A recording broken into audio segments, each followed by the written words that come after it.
Wow, Barry really fucked it up this time, that's for sure.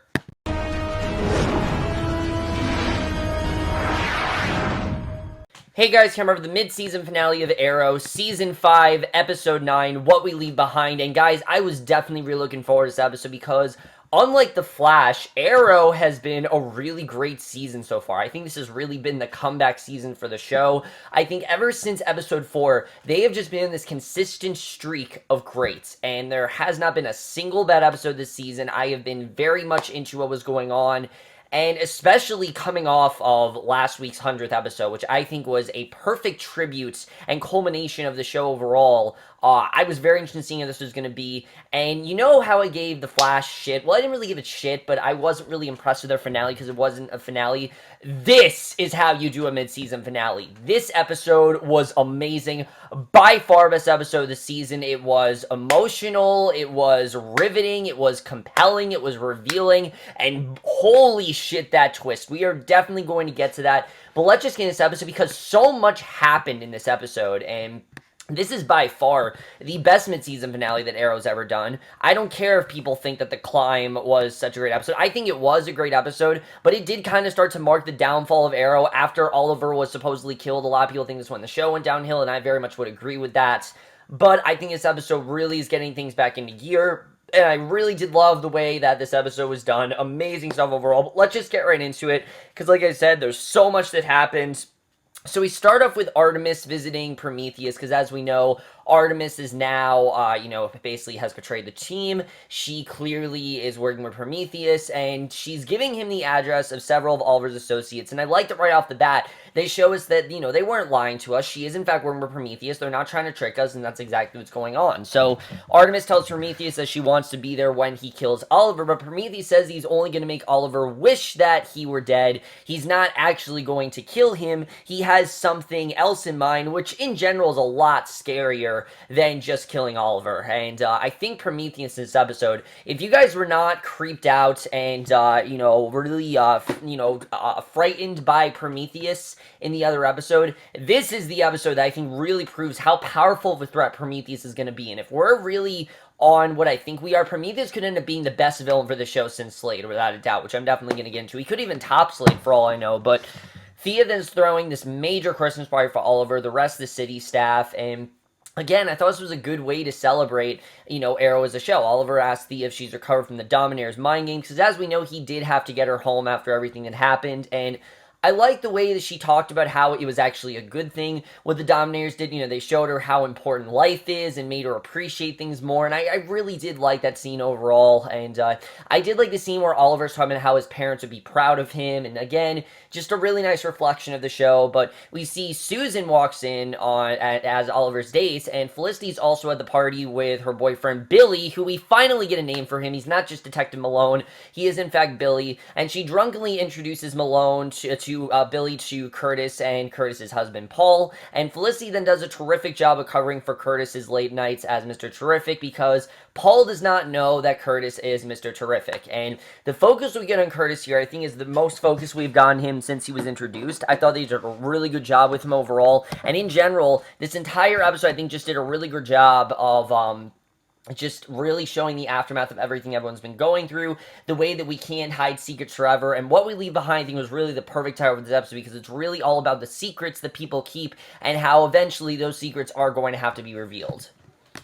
So we then see Rory and Renee. They're hanging out with Diggle and John Jr. at the Arrow Cave for their own holiday celebration, and things are kind of awkward with Diggle, to say the least. I mean, he now knows that his son was in fact a daughter, and that obviously is kind of a hard revelation to set in. But they did a good job of this episode of actually talking about the Dominators, because The Flash, they didn't say a single thing about the Dominators. You would think that episode was completely irrelevant to The Flash, which it really wasn't, just everything that was wrapped up. It was pretty much wrapped up in The Flash.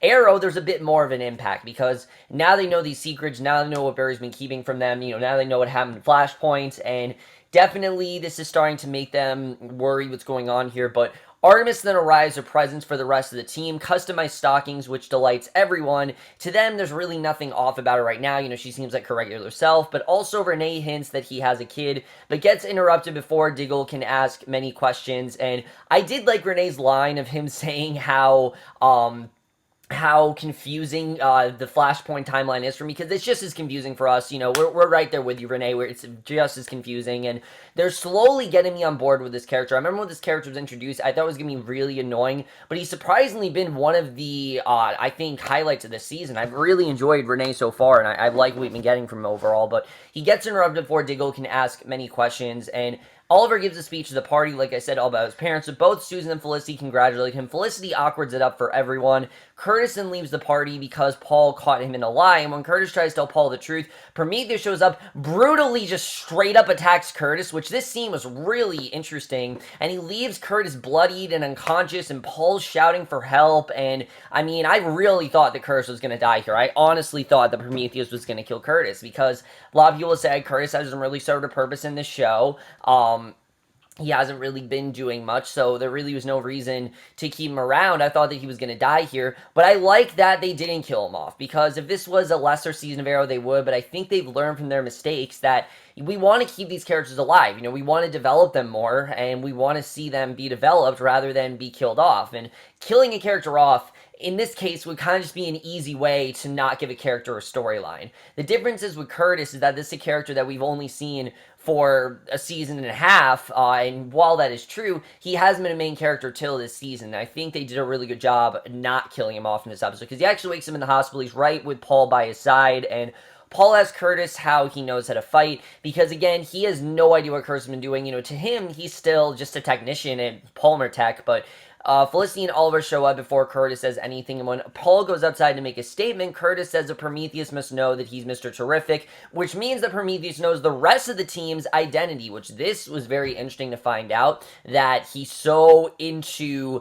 the team, and he's so, he's a very meticulous villain. You definitely see he's done all his research, and again, just knowing all stuff about Prometheus, the secrets that he knows, and everything that he's about to uncover about them and is about to tell everyone, it makes it that much more scary, and I think they did a really good job with that here.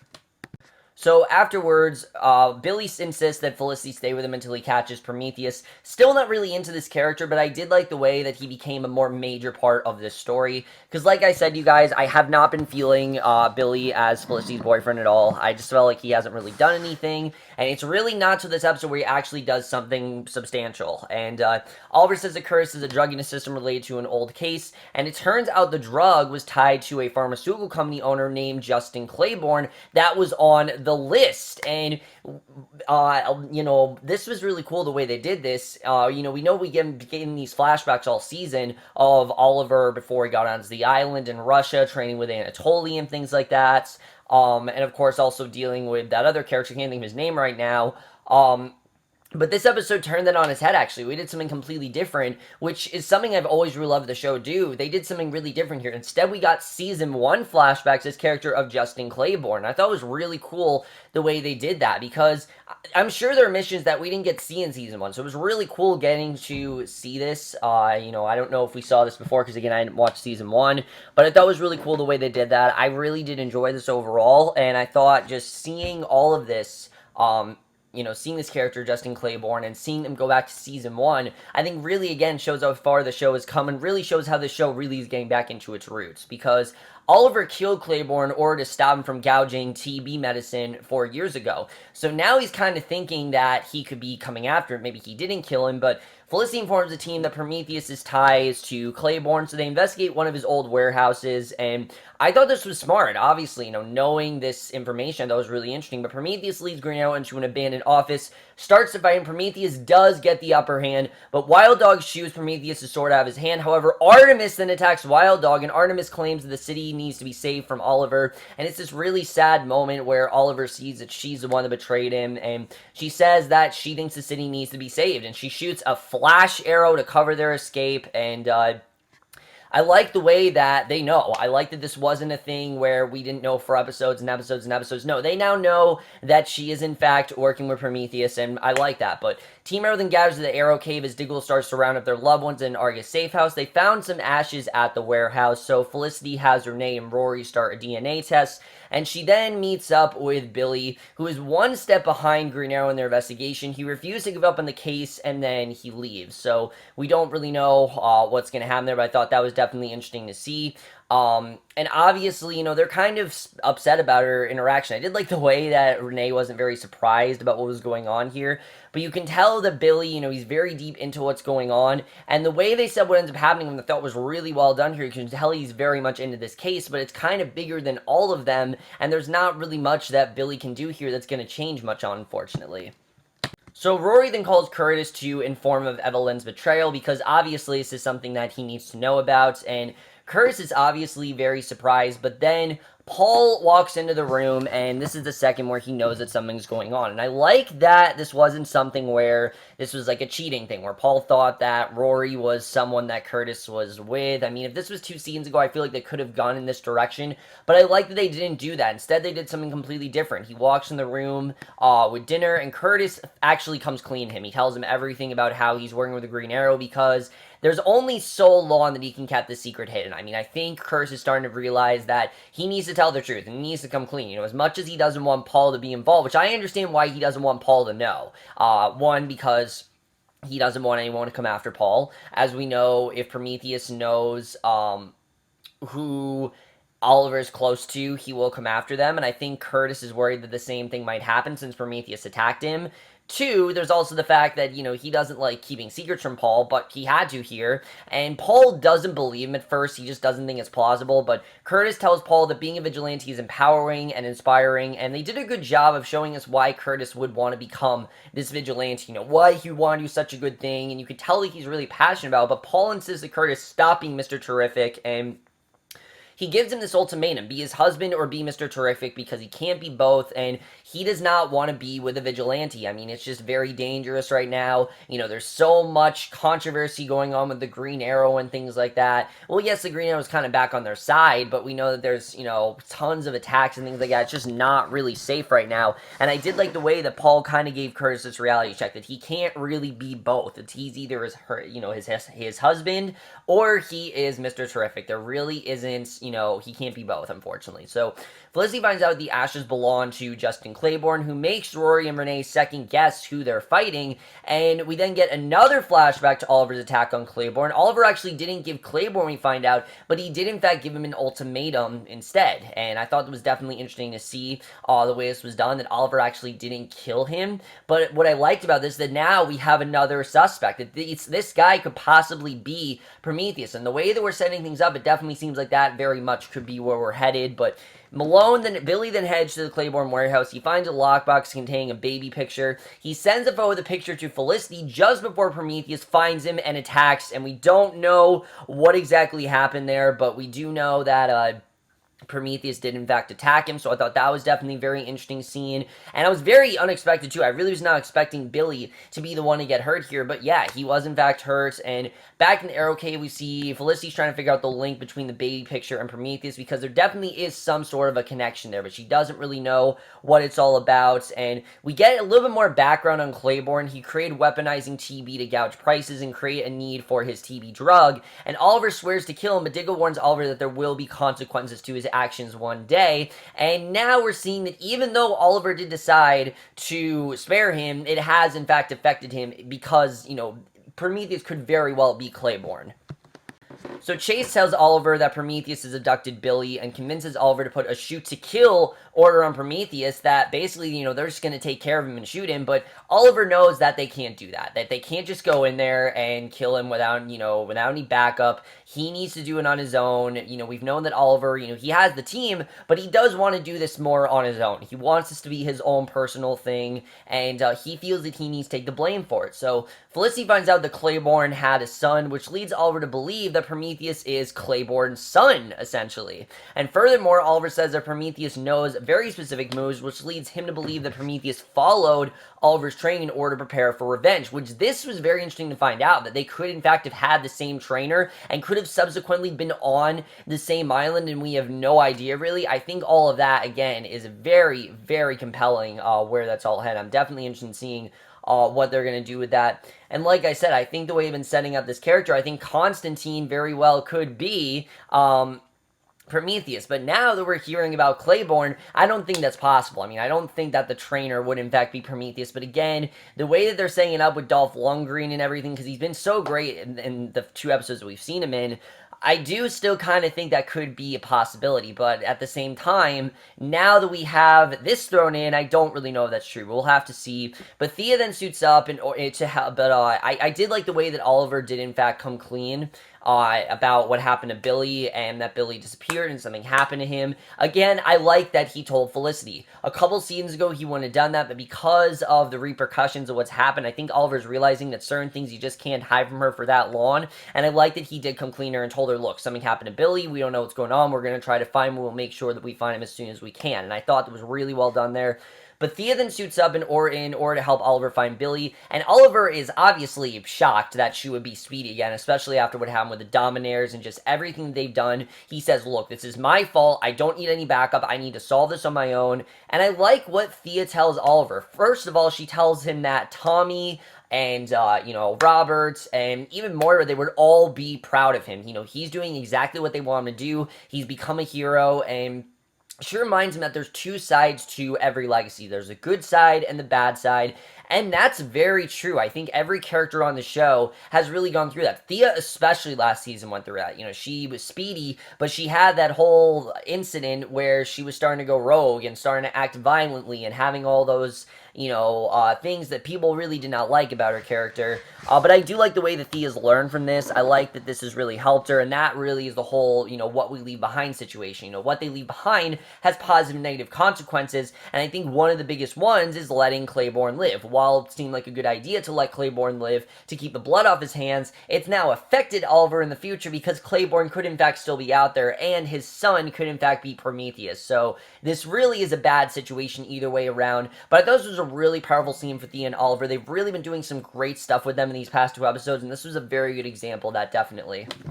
So Curtis then shows up at the Arrow Cave to help Felicity find Billy, and we then see a flashback when Felicity helped Oliver track down Claiborne's secret black market group. It was kind of a cute scene between Felicity and Oliver. You could tell it was one of the first times they really had a genuine connection, and Oliver remembers the address to that black market group and realizes that's where Prometheus has taken Billy. So he is 100% convinced now that this is definitely connected to Claiborne, and Curtis finds a body in Claiborne's secret office in the exact position of where he dropped some of Claiborne's guards, and Oliver follows a trail of bodies, all of which are in the same position as guards that Oliver killed 4 years ago. This was so well done, the way they did this. I mean, just everything about that is so chilling to think about. Think about that. The exact same trail of bodies, all in the same position of the way that Oliver killed them 4 years ago. I just thought that whole thing was just so well done, and you can really tell that Oliver's really grappling with these past demons, and clearly Prometheus does have a connection to Oliver. In fact, I'm willing to bet he's been here the whole time. I really do think that Prometheus has been here for a long time, but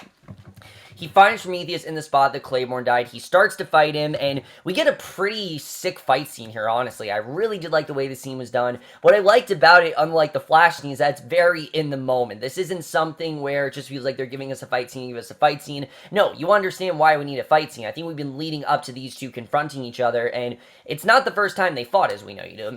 They've had many scrimmages throughout the season, but this is like their first really big fight. But after they crash into a lower floor, Prometheus tells Oliver that he studied him, he will take everything from him piece by piece, and Oliver sees Prometheus out of the corner of his eye, shoots him 3 times in the chest. However, Oliver does find out that it was a trick, and the worst thing that could have possibly happened does in fact happen here. He finds out that it was actually not Prometheus, it was actually Billy, dressed in the Prometheus costume, with his mouth gagged, and yeah, Billy's dead, which I'm not surprised about. I never really felt like Billy needed to be here. I understood why he was here. Some people could say that he was, in fact, a liability, but I think it was the point of his character. This was someone who was up against something that was bigger than him.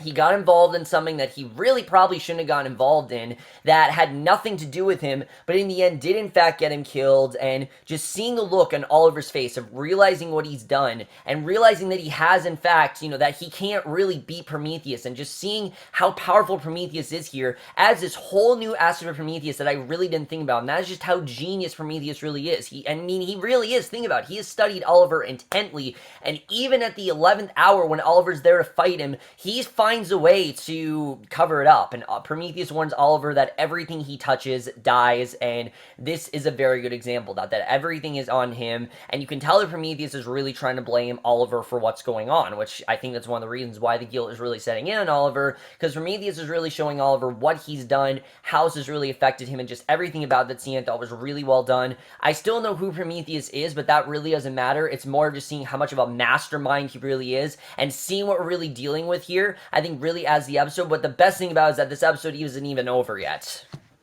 because Oliver returns to the Arrow Cave, and he does in fact tell Felicity that he accidentally killed Billy, and I like that he told her this. And Felicity you'd expect to freak out on Oliver, but he actually explains the situation to the team. He tells them everything that happened, and because of this, Felicity does think this is Prometheus' fault, because yeah, it is Prometheus' fault. This has nothing to do with Oliver. Oliver wanted to kill Prometheus to protect Billy. He thought that he had an agenda to do that, and what I like about this is that this isn't just their lousy excuse of, oh, we only have 23, we have 23 episodes, therefore we can't kill off Prometheus. No, this to me felt very organic. Like, it made sense why Oliver couldn't kill Prometheus, because he's just more powerful than him, and he's too much of a mastermind to beat right now. And Oliver tells Tina she should get as far away from him as possible, but Diggle stands next to him, says the entire team is where they needed to be. Oliver's trained them, they fought very hard for this, and it really is time for them to stand up and start trying to fight him, but I thought it was a really well done scene. I like that Diggle kind of boosted Oliver's confidence here, because he kind of slowly is losing, you can see. Even though he wants to be Prometheus, at the same time, he's kind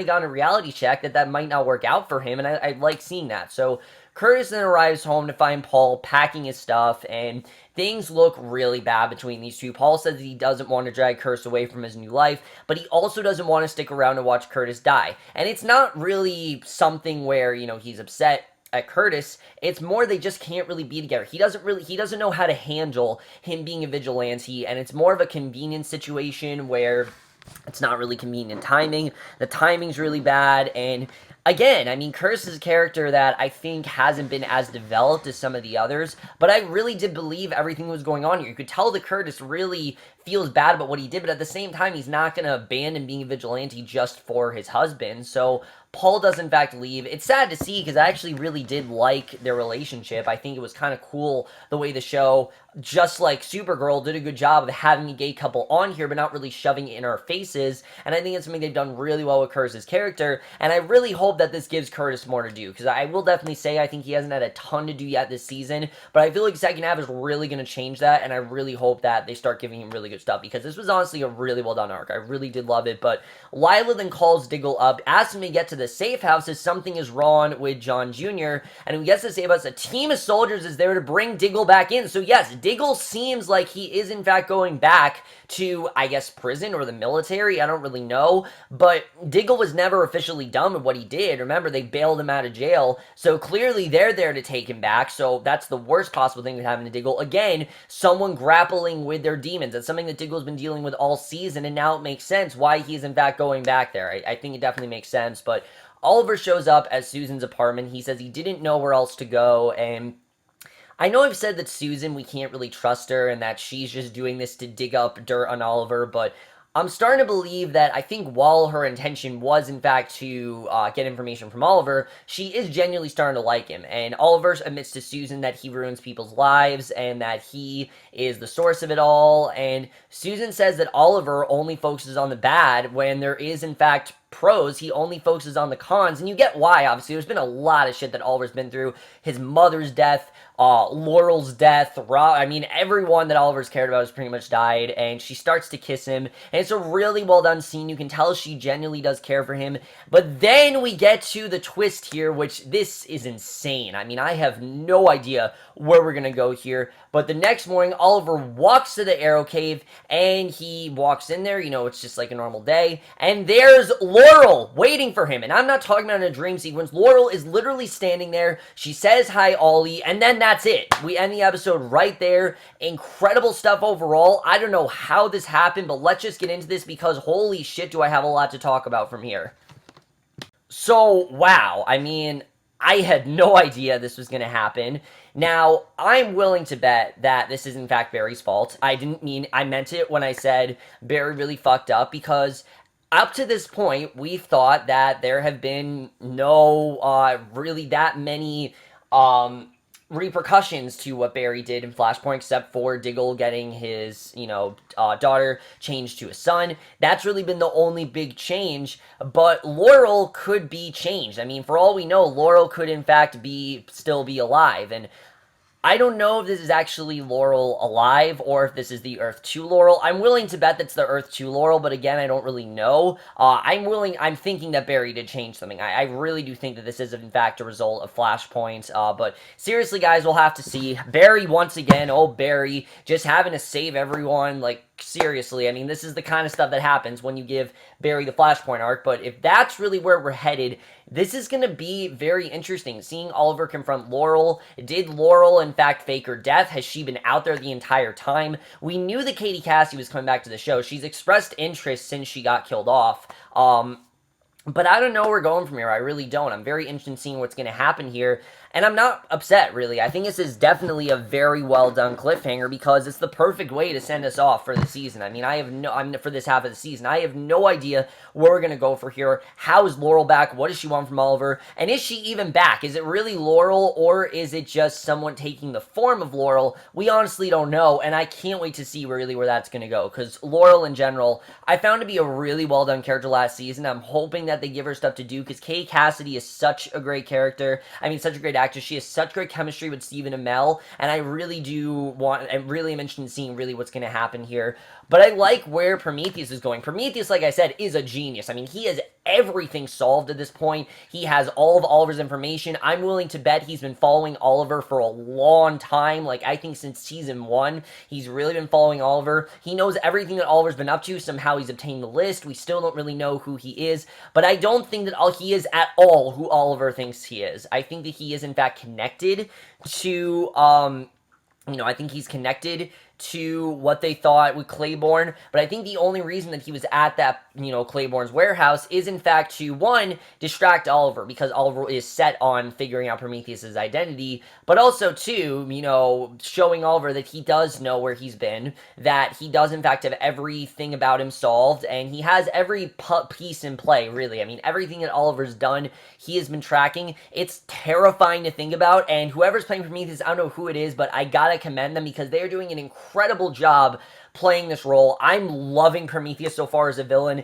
and like I said, I think if he's not the best villain of the show, he is going to be the most disturbing, and I think mentally, just the most complex, I think the most emotional, and by far the most disturbing out of any of the villains we've ever had. I mean, Prometheus in general is just so disturbing to think about. Knowing where he's willing to go, knowing what he's willing to do is just crazy to think about, and I'm very interested in seeing where we're really going to go from here, because I honestly don't know. That's going to be very interesting.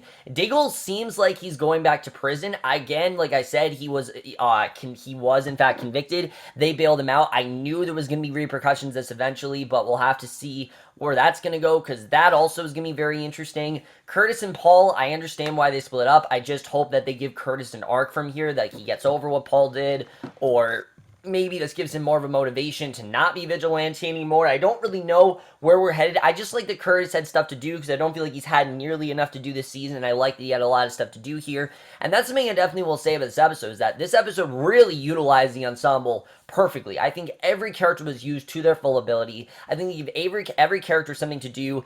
Thea is going in this really cool direction that I absolutely love. I love where she's headed. Susan and Oliver, I was going to say that I think these two are going to start a relationship, but now that Laurel's back, I have no idea. I really don't know what's going to happen there. I think that's going to be very interesting as well. I don't know where we are really headed with that. And then as far as Billy's death, I understood why Billy had to die. I don't think that it was just because people didn't like Billy. I think it's because Billy was meant to be nothing more than a liability. Again, he was, he didn't understand the way that things worked out. He didn't realize how powerful Prometheus was, and that is basically the thing that makes Oliver realize just how dangerous Prometheus really is. And I know a lot of people are suspecting that it could be Tommy who's Prometheus, but that just doesn't make a ton of sense to me. I mean, why would Tommy all this time be on this mission against Oliver? I mean, Oliver didn't mean to get him killed. He really did not mean to. I know Malcolm killed him, obviously, but I don't think that he meant to get him killed. So I really don't know. That's definitely going to be very interesting. Either way, guys, I can definitely say, especially after this episode, this is the comeback season for Arrow. I am so into this season. I love where we're headed. There's so much more of a mystery element going on, and unlike The Flash, I'm actually interested in who Prometheus is, and they're doing a great job of just hyping up this reveal, but not trying to, they're taking their time with it. They are taking their time, and that's something that The Flash really isn't doing, but I think Arrow is benefiting from really, really well. There's clearly something a lot bigger going on here that we don't know about. And then what is Artemis's role in all this? Like, why is she decided to join Prometheus? We still don't really know. It seems like she just doesn't feel that Oliver is right to run the city, but I feel like there's a lot more to it, and, what role is she going to play here? We really don't know. I think that's going to be very interesting. But overall, guys, absolutely love this episode. I think this was incredible stuff overall. I have no idea where we are heading the second half of this season, but what a great cliffhanger. What a great way to send us off. And like I said, this is definitely how you do a proper mid-season finale. The best mid-season finale Arrow has ever done, without a doubt. I loved everything about it. I think it was just so well handled between all the reveals and between the cliffhangers, and especially the one at the end. I can't wait to see where this is going to go. But let me know what you guys saw this episode. Loved your thoughts, and I absolutely love this episode. I really do love where this season is headed. And I will see you guys in the next, which will be for a movie review, and I will see you guys for that. Okay, bye.